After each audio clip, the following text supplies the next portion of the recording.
answer. Out of reach, past all we can see, hear, and touch, beyond all we understand, lies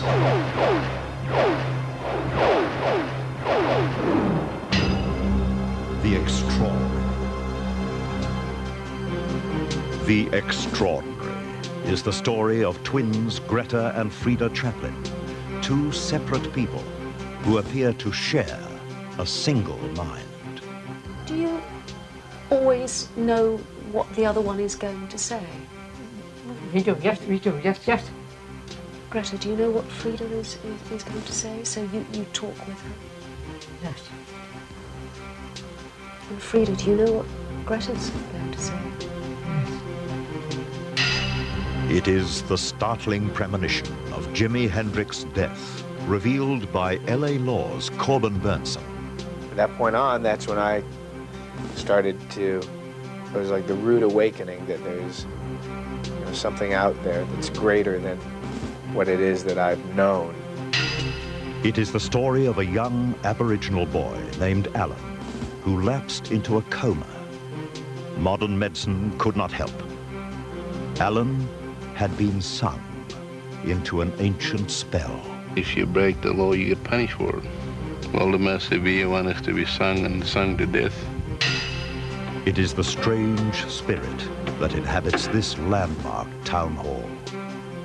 Town officials are too scared to enter alone. And never after dark. You really start to feel like there's somebody right behind you. The Extraordinary is the frightening experience of this young country girl who believes she saw a monster in the Australian outback. It was just looking at me, and then it just popped up and started to come towards me. Just some of the stories that lie beyond our normal understanding. Tonight on The Extraordinary.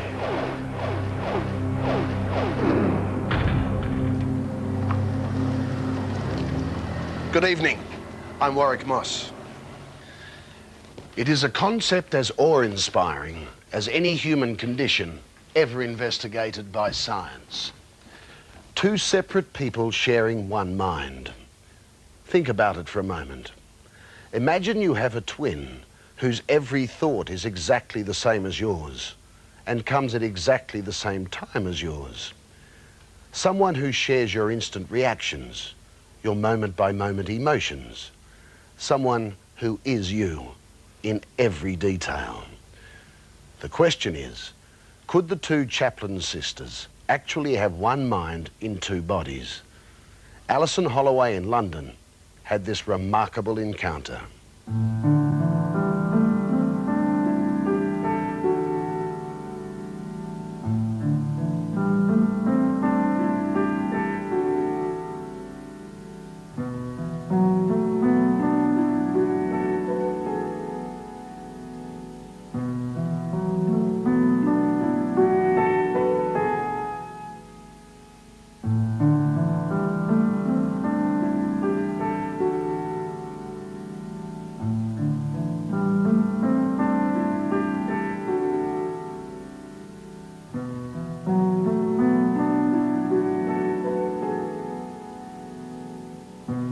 Were you always told to stick together?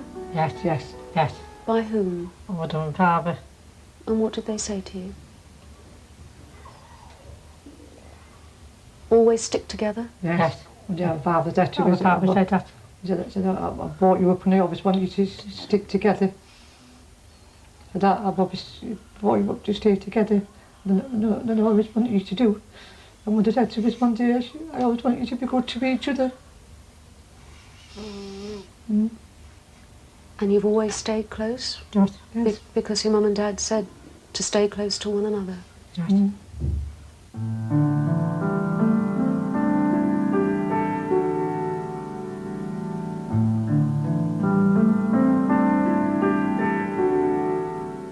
The bond between Greta and Frida Chaplin goes far beyond what identical twins usually experience. In a bizarre sense, they're Siamese twins. They're not joined physically, but mentally they're one.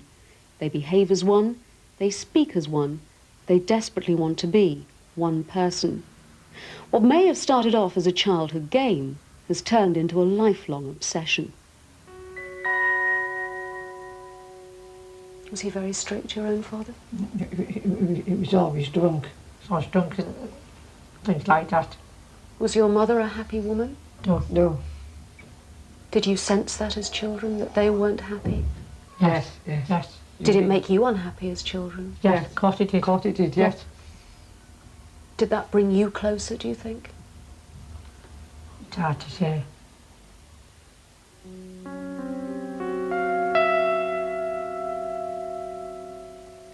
As children, they were each other's best friend, each other's security.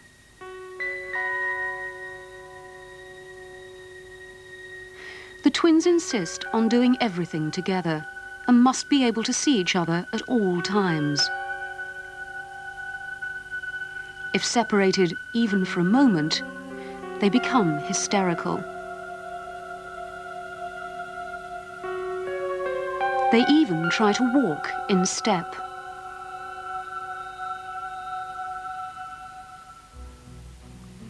Today they're so close that they sleep in a double bed. Pour boiling water from a kettle while both hold the handle. And dress identically. When buttons failed to match on two coats, the twins swapped them around, so each had 2 green buttons and 2 black. Are you very careful about how you dress so you look like one person? Yes, yes. Have you always done that? Yes, always, always. So if you went into a shop to buy something, you'd make certain that there were 2 before you would buy? Yes, yes. And if there weren't 2, what would you do? Leave it. Leave it. Leave it. Do you dress the same, even down to the socks that you wear, yes, the tights that you wear, yes, the shoes that you wear? Yes.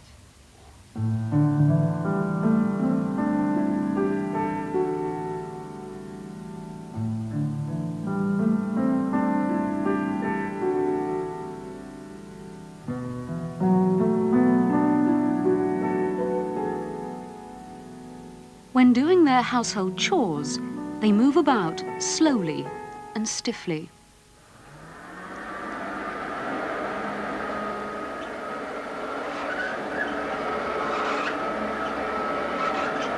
When one moves, the other seems to be drawn to her by the very movement itself.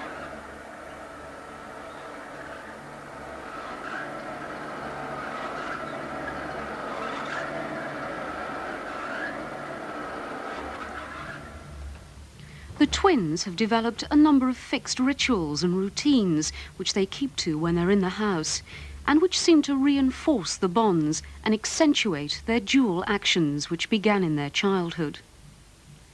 Doctors report they've never before encountered such a case and say the twins are so close they almost seem linked by telepathy.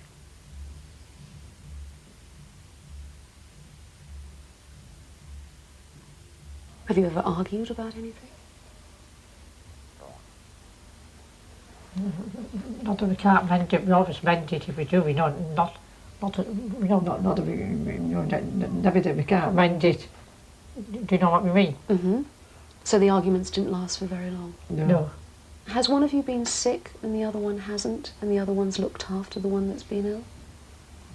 Problems like that don't happen, no. Mm. Do you find that you get ill at the same time? Do you get colds at the same time? Yes.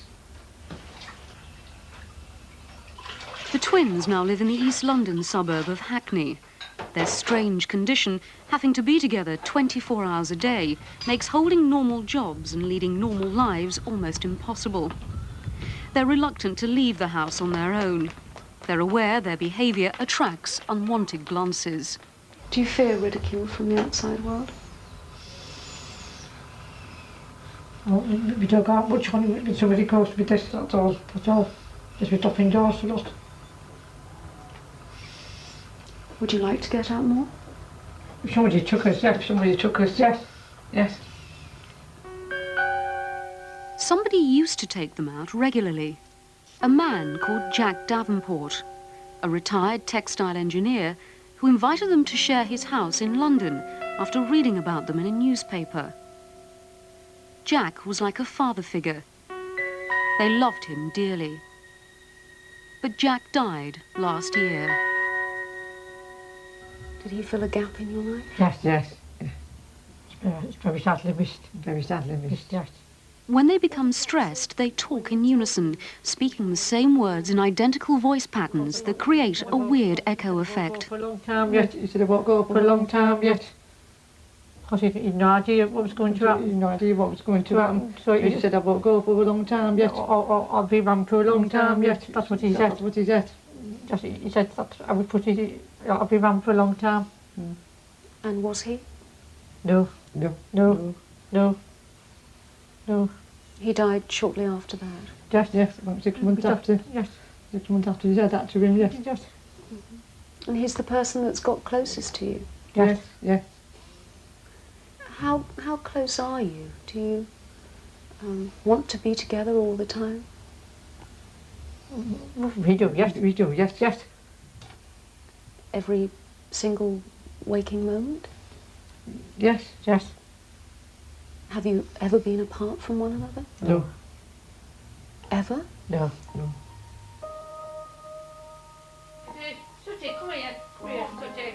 We did see them in a more cheerful mood at a hostel where the twins have formed a close attachment to 4 cats.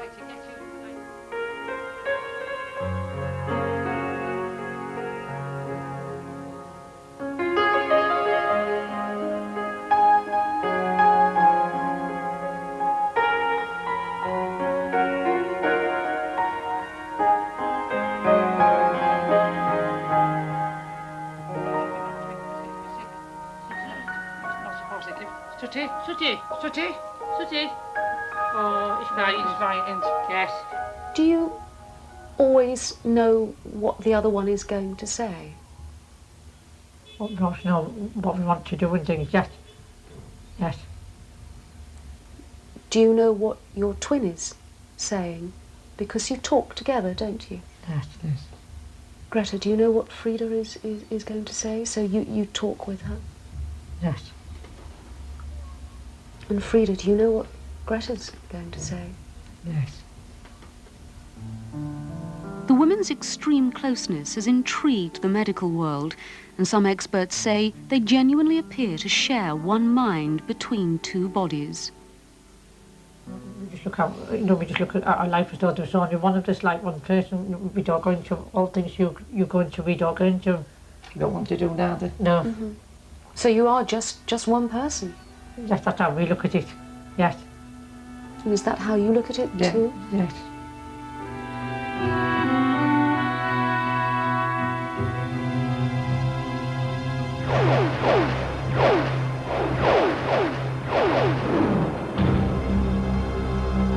Corbin Bernsen is for most of us associated with the TV series LA Law. He's a bit of a legal scoundrel who spends as much time trying to get his divorcee clients into the bedroom as he does getting their ex-husbands into the courtroom. You'll be pleased to hear Corbin is nothing like that in real life. He's a devoted family man, but he does have a few surprises, especially in the world of the unexplained. To watch Corbin Bernsen in LA Law, you'd expect him to be about as vulnerable to superstition as he is to the 9th commandment. To protect my boss. You're loyal.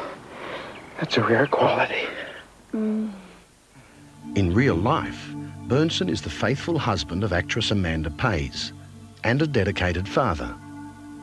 Most people can't deal with it. They usually think when I'm talking to you now, they think I'm, you know, lying or bull. Bleep, bleep, bleep, bleep. But Bernsen, the family man, isn't the only surprise. He was raised in a Christian Science family by a mother who believed in the power of prayer to heal.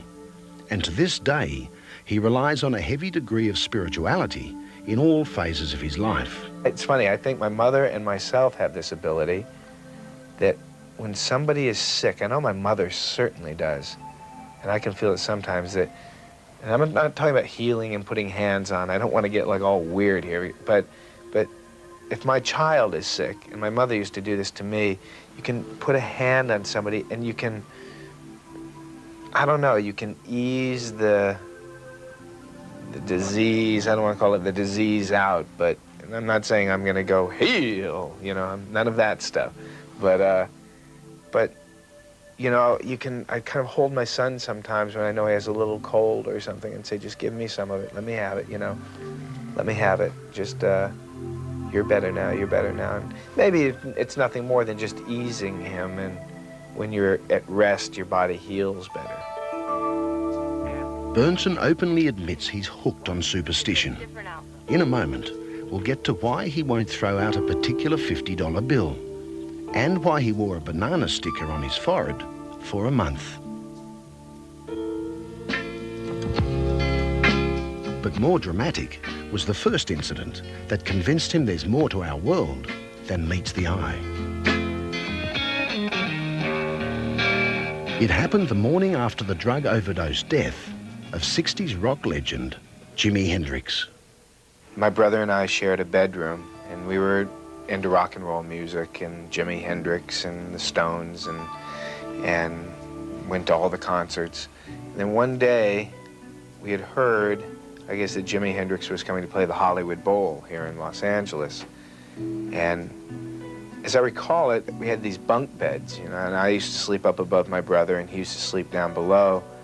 And he kind of looked up at me one morning and he said, we got to go get those Hendrix tickets today. We got to go get those Hendrix tickets for the Hollywood Bowl.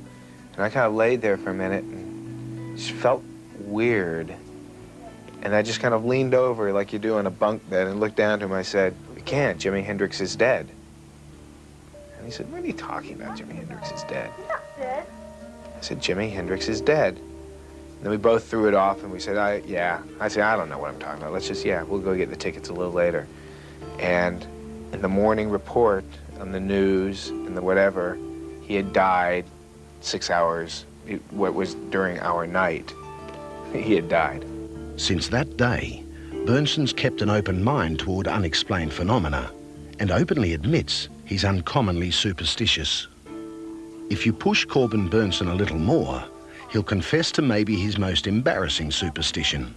It concerns one of the little sticker labels they put on Chiquita bananas. I had this Chiquita banana sticker they put on them, and I put it right here, and I still have this sticker. I put it in the middle of my forehead, and I wore it to school for about a month. I wouldn't take it off. I was scared to take it off. I showered with it. And more recently, there's the case of the wallet and the $50 note.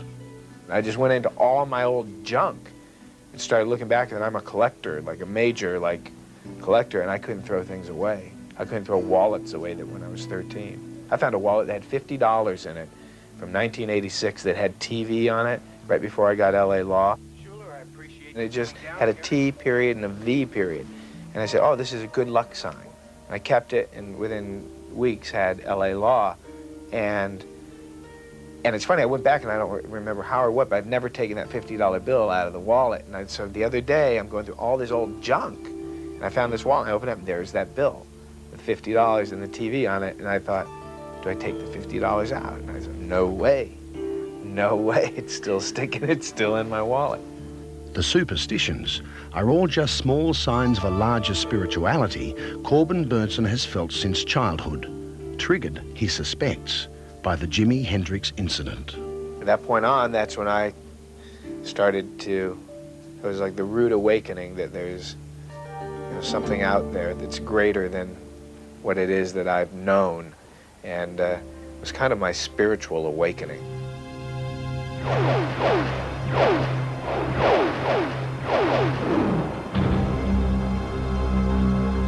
Coming up, the story of a young Aboriginal boy cursed by his own people and beyond the help of modern medicine. He suddenly sat straight up in bed. He just sat bolt upright and he screamed. And all he said was, I've got 1 minute to live. The landmark town hall that is home to a spirit that has town officials too scared to enter after dark. Came in this room here. Next thing I know, there it is in the judge's chair. The story of a young girl who believes she saw a monster in the outback. Her story eerily similar to other sightings. A real dark blacky brown colour, I suppose. Very woolly, very shaggy head. Ancient cultures and strange rituals have long fascinated modern man. The secrets of witchcraft, voodoo and medicine men have mystified through the ages. We tend to think of such things as foreign, but Aboriginals have a long and powerful link to the psychic. Take the case of Alan, a young Aboriginal boy who lapsed into a coma. Modern medicine could do nothing. Alan had been sung.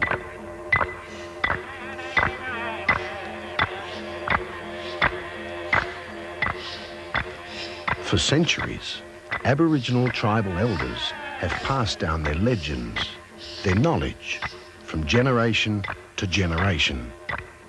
Outsiders have always been mystified by their powers, many of which seem to transcend scientific explanation.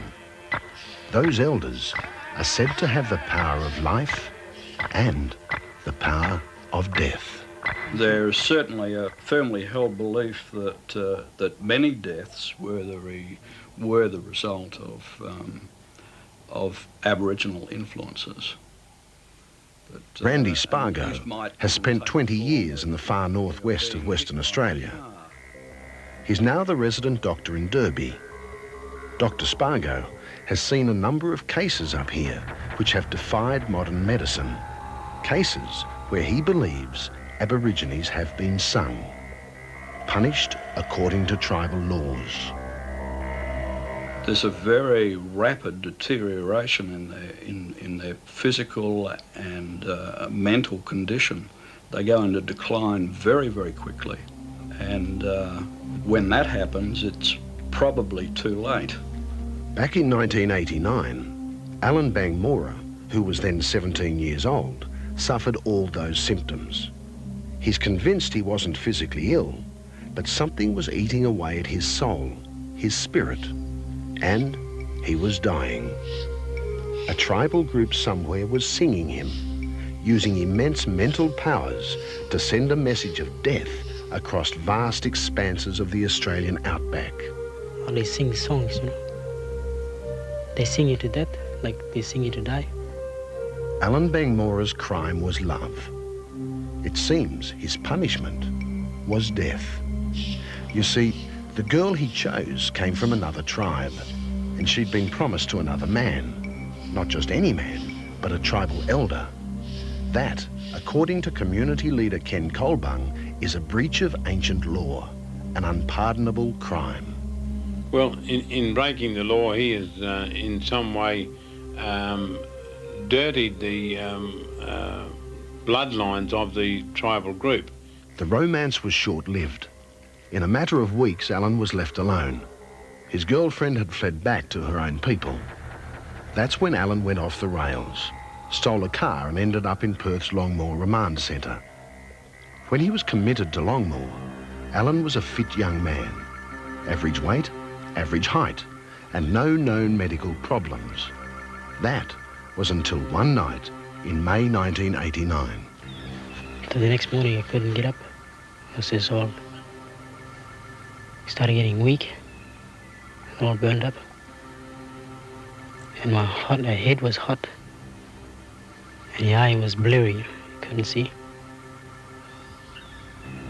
I was just laying there and just couldn't do nothing. The remand centre's nurse, Judy Long, began to suspect that this was not a straightforward illness. It was not one that pills could cure. And then he was holding his, the left side of his chest, and he was pulling. He was really pulling at his chest and complaining about a red stone that was stuck in his chest. And then after that he was talking about a feather that was behind his left ear, which sort of led me to believe what I'd been thinking all along, that this young man had been sung.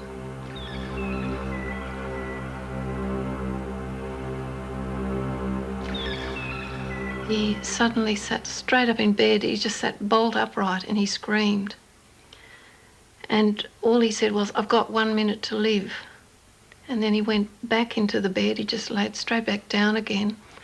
And he went a grey colour. It was just something I'd never seen an Aboriginal do before. I'd never seen someone that dark go that pale before, and it was quite a shock. Judy Long knew Alan needed help, and needed it quickly. An ambulance rushed the boy across Perth to Sir Charles Gardner Hospital, where he was admitted to intensive care. 48 hours later, young Alan was still in a coma. The doctors had tried everything, but modern medicine had failed them. All their tests, all their technology, couldn't tell them what was wrong. So in desperation, they turned away from the present and sought wisdom from the past. There is a tribal law in every tribe that if you break the law, you get punished for it. Well, the most severe one is to be sung and sung to death. This is the man the hospital called in. A man some might call a witch doctor. He is in fact an Aboriginal elder who says he has the power to unsing, to cast off evil spells. Never before has he spoken about these ancient skills, and by doing so now, he believes his life could be in danger. Well, it's all in my hands. See, when I put my hand on anybody, I can fix them up.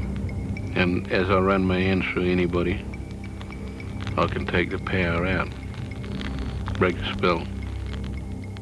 The elder was flown from his tribal area up north to Sir Charles Gardner Hospital, where he was taken to see the boy, still in intensive care, still in a coma. The doctor knew that I was coming, and they just told me that they'll leave us for 20 or 30 minutes. And I just talked to him myself and rubbed him over, and he was good as gold. Only 2 people know exactly what happened in that hospital room. The elder says the treatment is a secret that belongs to his people and his people alone. Alan Bangmora is still bewildered, and his memory of those few minutes is hazy. This man just told me, "Oh, just lay in the bed. I'll fix you up." So he just took off my shirt, told me to close my eyes. Then I was opening up my eye, and he was there just rubbing my guts, my feet, my head. Just like he was just pulling out all these things, you know, like I could feel it coming out. I said, "Oh, you're right now, I fixed you up." The spell was broken. Alan's life was spared. He knew he had escaped death, yes. Alan's 21 now and lives in Derby. He knows he made a mistake and went close to paying the ultimate price. Alan truly believes that he broke an ancient law, and it was only an ancient power that saved him. The white doctors, they don't know what's going on. They can't fix anybody up. That's because it's all sort of invisible. It's a spiritual thing. The mind is being taken over by the spiritual singing. I think it's a powerful force in any group where superstition plays an important role in their everyday lives, and it's not to be denied and shouldn't be underestimated as to it, the powerfulness of that.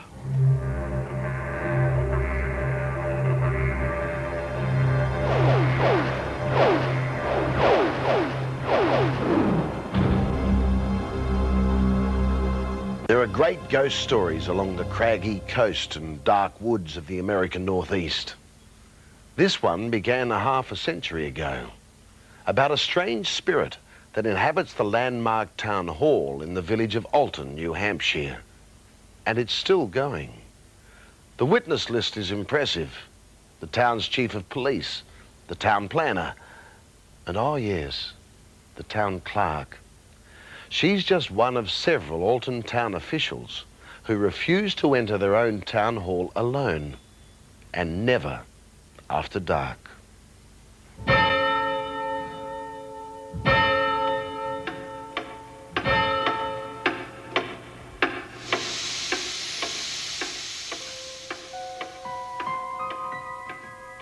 The police station of Alton, New Hampshire, was in the town hall basement.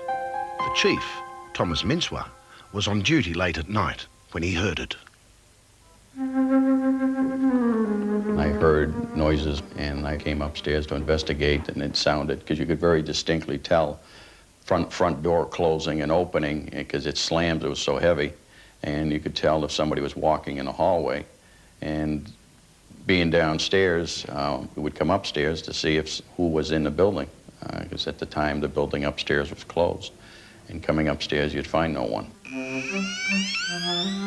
Alton's town planner, Glenn McLean, is not the kind of man given to wild imagination. He's experienced it too. You really start to feel like there's somebody right behind you. There are some physical things that happen. You feel your hair start to stand up on end. You feel that presence. The local radio personality, Scott McKay, stayed in the town hall overnight. He thought to dispel the myth. My impression coming in was one of skepticism, not too sure what I would find. I really didn't have a fixed thought on whether I believed in any supernatural or not. And when I left the next morning, I still wasn't too sure, but I do know that something happened. And Alton's town historian, Judith Fry, is just about ready to include the ghost in official records.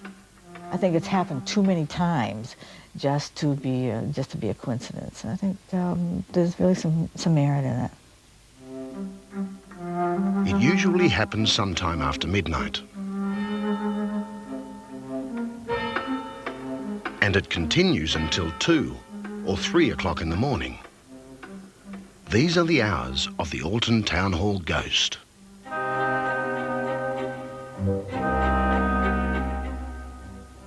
By day, the old town hall is typical of any stately historic site you might find in a small town of New England. This one stands with town pride. Its 100th anniversary is coming up, and a celebration like Alton hasn't seen for many years is planned. Some townsfolk are wondering if the big event might stir something unexpected, even unwanted, in the old landmark. The people who live daily with the town hall ghost are certain about two things. It exists, and if you don't bother it, then it doesn't bother you. While the Alton Town Hall haunting seems unthreatening, no ghost story of recent times has had more credible or official witnesses. The people who believe it most fervently are the city officials and police. They live with it. When you distinctly hear footsteps and you know them to be footsteps and hear the same type of noise and come up and not find anybody, check all the doors in the offices, find them all closed, and check the building and there's nobody there, makes you wonder. There were a lot of times when things disappear. You go crazy looking for them because you're sure that they were where you left them. You look around, you can't find them, you come back, and they were where you left them. And you start asking yourself some questions. A lot of the city employees who work in the town hall by day refuse to enter the building alone, and never after dark. Good morning. I survived the night at the Alton Town Hall. The radio announcer, Scott McKay, thought he was going to make fun of the whole affair when he stayed alone in the building overnight. When I left with the last employee. She was going off to a class. I was going out to get something to eat before I came back to settle in for the night. You locked the doors. Locked it up. I had supposedly the only key that I know of. Lights were out. Everything was turned off except the entrance light. Yet when he returned, everything had changed. When I came up to the room, all my stuff was gone. My whole gear, my sleeping bag, my knapsack. So I started looking around, came in this room here. Next thing I know, there it is in the judge's chair. After finding his sleeping bag, he noticed his TV set was also gone. After I retrieved my knapsack, I came over to the stairway here, and down at the bottom of the stairway was my monitor. Nothing wrong with it. It wasn't broken. It just looked like it had been placed down there. All night long, he heard footsteps when no one was there, noises that no one was making, felt a presence that made his hair stand on end. Even though I was lying here on the floor, supposedly alone in the building, something told me that I wasn't alone. What he encountered was consistent with everything the police chief and his men had been quietly telling each other for years. They would find lights on in the building as they drove past and turn around and come back to check them, and the lights would be out. The sound of doors slamming has been a constant unexplained noise for anyone who stayed alone in the town hall after dark. The cell door in the old basement police station has been a sobering reminder that Alton's most famous building is never quite empty. And the dogs. The stories about the police dogs are what spooks the town planner Glenn McLean most of all. The dog would want to respond to something upstairs. The officers on duty would take the dog upstairs and let the dog run.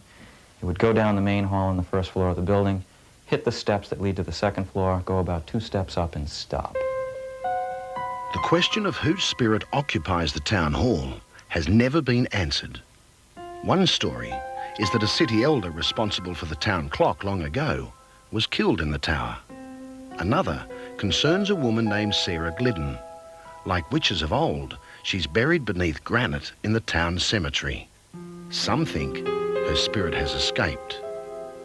In 1825, a lady by the name of Sarah Glidden, who was a resident of East Alton, was struck down on a clear day by lightning and was killed. This incident has been documented in the church record. Whatever walks the corridors of Alton Town Hall at night, the townsfolk either don't want to know or don't want to disturb it. I want to be on the record with the ghost as being respectful of it because I believe it is here. With the town hall's big centennial celebration coming up, the people of Alton just hope the ghost enjoys a party.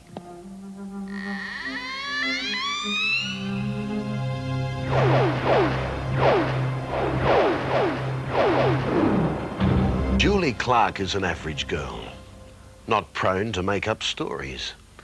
But for a couple of years, country girl Julie has had to do battle with disbelievers. You see, back in 1990, Julie says she saw a monster. These are the gentle sloping hills around Cranbeck, a little village nestling in the mountain ranges, some 300 kilometres northwest of Sydney. It's real rural Australia, a quiet place with just a main street, a pub, a post office, a general store, and not much else. It's where Julie Clark grew up.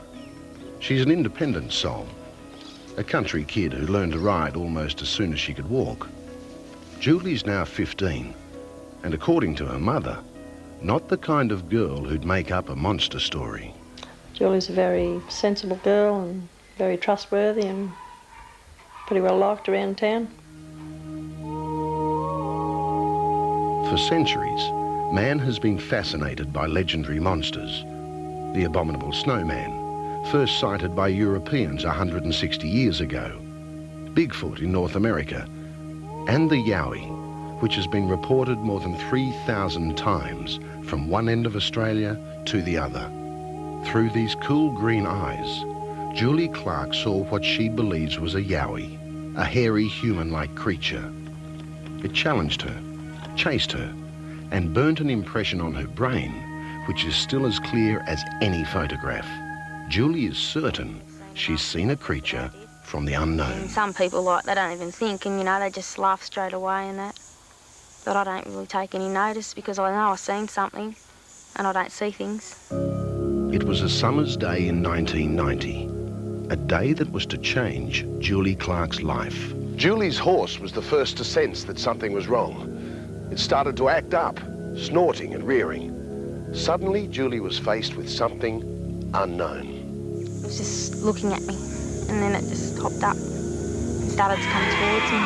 Yeah, it was sort of like a gorilla or something, and it was sort of like a huge man, but it had hair all over it. Well, I was just really shooken up, and then I just quickly turned the horse, and I just turned around and just bolted home and just never stopped. I just went flat out all the way.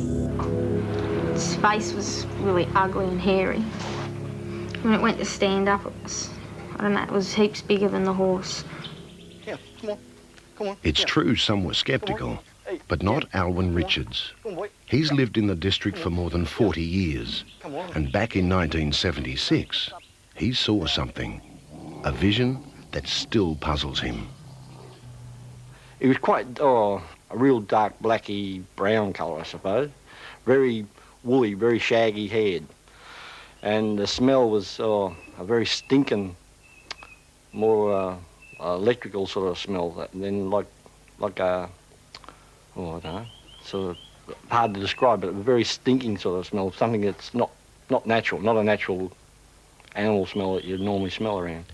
And Alwyn Richards isn't the only one. There's been another remarkably similar sighting, a sighting by a local businessman. He agreed to tell his story, but he did ask to remain anonymous.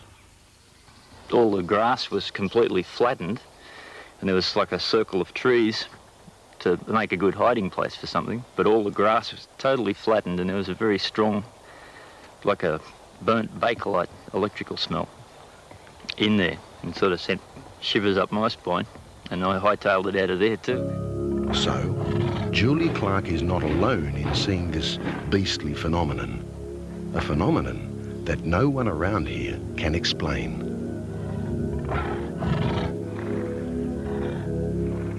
Although the quiet surrounds of Cranback may look picture postcard perfect, there's one young girl growing up in this small rural community who believes with all her heart that there is a creature from the unknown somewhere in those hills.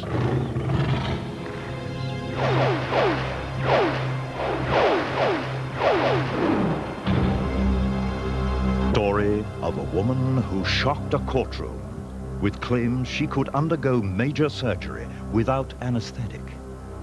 She could turn off the pain by willpower. And she produced videotapes to prove it. An untold story, next week. That's all we've got time for tonight. Just before we go, I'd like to show you another story from next week's show. It's about a young Melbourne couple who married in Britain at the end of last year. When they got their wedding photos back, there he was, the ghost of Chiddingley Church.